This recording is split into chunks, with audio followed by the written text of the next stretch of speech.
Teman-teman sekalian, kembali lagi berjumpa dengan saya Pater Aven Sauris Vede di channel Kasih Insani ini yang kita abdikan untuk advokasi, untuk edukasi tentang masalah kesehatan jiwa di Provinsi Nusa Tenggara Timur. Channel ini milik kelompok Kasih Insanis, sukarelawan peduli orang dengan gangguan jiwa di Provinsi NTT. Saya tinggal di ND. Hari ini agak sore, ada seorang bapak dan seorang pemuda mendatangi saya di tempat tinggal saya. Mereka melaporkan tentang seorang penderita gangguan jiwa, anak dari bapak ini. Yang menderita itu adalah seorang remaja, seorang anak SMA masuk kelas 3 sekarang. Dia menderita gangguan jiwa baru 1 minggu yang lalu. Dan kita syukuri tentunya bahwa masih awal-awal sakitnya, keluarganya sudah mencari pertolongan. Tetapi tentu sebagaimana biasa, orang tidak langsung untuk mencari pertolongan medis. Orang tidak langsung untuk konsultasi, mengambil jalan medis, melainkan orang pertama-tama ke dukun, orang pertama-tama ke pendoa. Dan untuk kasus penderita gangguan jiwa seorang anak remaja ini, keluarganya sudah pergi ke dukun. Dia sudah dan sedang diobati oleh dukun, katanya minum air dan segala macam. Saat dukunnya ada, katanya dia tenang. Saat dukunnya pergi, dia kembali mengamuk. Dan ini tentu meresahkan keluarga, meresahkan masyarakat. Ada beberapa hal yang kita beritahu kepada keluarga. Yang pertama itu adalah jangan lagi ke dukun, jangan ke pendoa. Ada banyak penjelasannya, tapi kita tidak fokus ke situ pada saat ini. Tadi sebelum ke saya konsultasi dengan kita, mereka ke kepolisian di Polsek. Mereka ingin bahwa saudara kita ini atau anak remaja ini, anak yang sudah masuk kelas 3 SMA ini, di borgol. Ada beberapa kasus borgol yang saya lihat, bahwa borgol itu kan media atau alatnya itu di pinggirnya itu tajam. Dan kalau tangan atau kaki kita diborgol dan kita berontak, itu pasti tangan atau kaki kita itu luka. Ada pengalaman dulu, seorang penderita gangguan jiwa mengamuk lalu diborgol, dan jadinya kaki dan tangannya berdarah-darah, luka parah. Dan kita tidak mau anak remaja ini dibuat demikian. Maka saya minta tadi kepada keluarga, tidak usah ke polisi lah. Dan saya kira kalau polisinya cerdas, dia tidak akan borgol. Dia mesti amankan di polsek, atau dia mesti amankan bekerja sama dengan dinas sosial, dinas kesehatan atau rumah sakit untuk amankan di tempat isolasi di rumah sakit. Di sana dia bisa diobati. Tetapi itu tidak akan mungkin terjadi di Provinsi Nusa Tenggara Timur, sebab kita belum memiliki tempat rawat inap untuk pasien jiwa dimanapun di Provinsi Nusa Tenggara Timur, kecuali di Rumah Sakit Jiwa Nangmata. Dan tentu kita provinsi kepulauan, tidak mungkin pasien yang kita bawa ke sana. Untuk kasus-kasus tertentu saja dibiarkan, diserahkan kembali kepada keluarga, lalu keluarga masuk. Dan kita mau untuk kasus ini, pasien ini tidak boleh diborgol, apalagi dipasung. Yang kita tempuh bersama keluarga adalah kita coba konsultasi tadi dengan dokter, dan kita langsung berikan beberapa obat. Dan kita minta hari Senin keluarga harus ke puskesmas untuk mengurus kelanjutan obatnya. Dan kita berharap puskesmas akan segera turun ke rumah pasien, karena pasien tidak mau ke puskesmas. Ya, nanti kita cek selanjutnya dan kita akan infokan ini kepada dinas kesehatan juga, kita akan infokan ini juga kepada dinas sosial, juga kepada pihak puskesmas. Remaja ini jenis sakitnya bagaimana? Sakitnya itu yang juga memudahkan keluarga untuk memanggil dukun, yakni banyak hal yang tidak masuk akal dari ciri-ciri sakitnya. Sakitnya apa?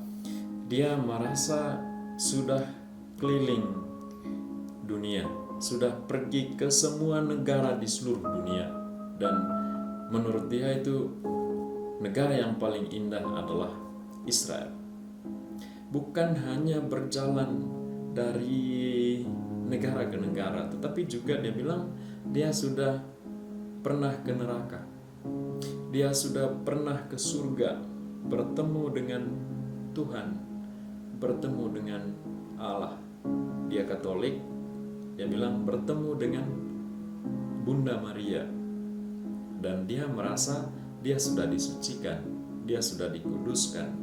Dan karena itu pula selanjutnya adalah dia mengidentifikasi orang-orang di kampungnya itu adalah memakai ilmu hitam, dan mereka semua itu membahayakan.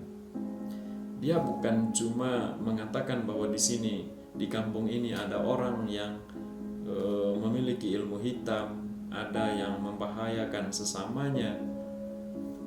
Bukan hanya mengatakan begitu, tetapi dia menyebut nama, dia memaki-maki orang itu. Dan ini kan jadinya menimbulkan konflik sosial kalau orang-orang yang disebutkan oleh penderita itu sensitif atau tidak paham bahwa itu gangguan jiwa, memang sungguh menimbulkan konflik sosial. Maka kepolisian, maka dinas sosial perlu hadir di sini, ya. Dan itu yang selalu kita advokasikan kepada pemerintah, ya.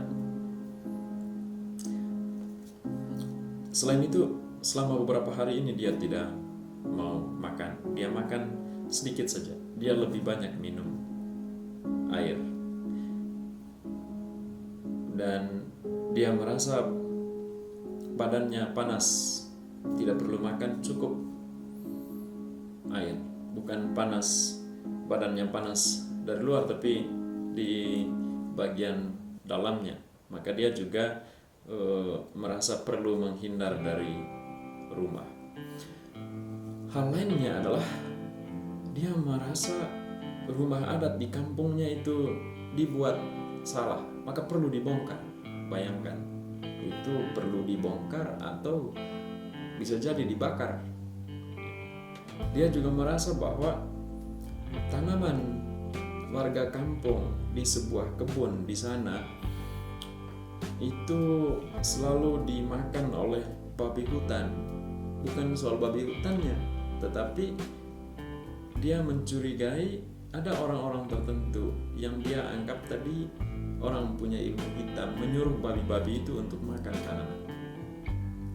Jadi gangguan jiwa itu kompleks, dan keluarga katakan tadi seperti biasa, orang belum biasa dengan kata gangguan jiwa, orang sebut gila, tetapi mereka bilang mau hampir gila, ya.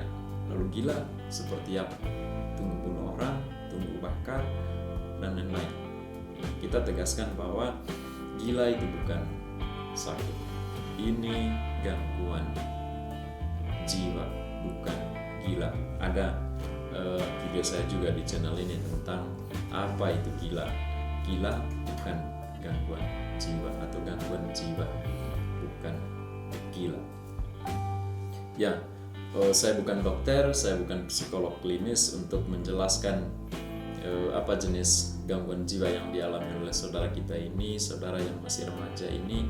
Tapi seturut yang saya tahu bahwa, dan teman-teman di sini juga mungkin ada yang dokter atau psikolog klinis sudah bisa mendiagnosis paling tidaklah secara umum ini gangguan jiwa jenis apa, ya paham lah, atau delusi, dan dia mengalami waham kebesarannya, mengalami waham keagamaan. Dan menurut cerita keluarga, ketika ada orang yang membantah omongannya, dia langsung memusuhinya, dia langsung merasa orang itu melawan saya. Dan memang ciri-ciri orang yang mengalami delusi, orang yang mengalami paham, yang saya lihat seperti itu. Kecuali orang akan ikuti omongannya, maka saya bilang kepada keluarga bahwa orang yang mengalami paham seperti ini bisa ada pengikutnya. Dan di Ende kan ada itu ya, yang mengalami gangguan jiwa jenis paham, dia merasa bahwa dia Tuhan, dapat ilham, dan banyak orang datang ke dia untuk berobat. Nanti saya ceritakan dalam video berikutnya ya. Yang patut kita syukuri dalam kaitan dengan kasus ini adalah baru 1 minggu anak ini mengalami sakit, dia langsung menginformasikan kepada kita. Artinya apa? Orang saya kira sudah mulai sadar bahwa orang mencari solusi medis ya, sekalipun pada tahap awal orang masih mencari dukun, tapi kita tegaskan jangan ke dukun. Orang masih cari pendoa, kita tegaskan jangan ke pendoa, doa sendiri saja ya. Jadi kita syukuri dan kita andaikan bahwa kalau sejak dulu ada layanan kesehatan jiwa, masyarakat sudah mulai tahu informasi bahwa sakit yang aneh-aneh seperti ini, dalam tanda kutip adalah gangguan jiwa, dan solusinya seperti ini, maka pengabaian selama bertahun-tahun itu tidak terjadi. Maka teman-teman yang sudah mengalami sakit belasan puluhan tahun baru mendapat layanan medis, mungkin itu tidak terjadi. Tapi kita syukuri bahwa ada perkembangan di masyarakat, dan saya kira ini yang disebut dengan perlahan-lahan perubahan stigma, perlahan-lahan bongkar stigma, sekaligus juga bongkar diskriminasi. Orang tidak langsung memasung penderita gangguan jiwa, tapi orang cari dulu kepolisian, cari dulu pihak yang berjuang terkait layanan kesehatan jiwa di wilayah kita. Salam sehat jiwa teman-teman, tentu salam belum kalah. Kita doakan untuk saudara yang remaja ini, semoga proses pengobatan berjalan lancar dan akan mendapat pemulihan kesehatannya, dan kiranya fasilitas kesehatan kita, petugas di fasilitas kesehatan kita juga melayani dengan maksimal, dengan baik. Terima kasih banyak. Salam sehat jiwa, salam belum kalah.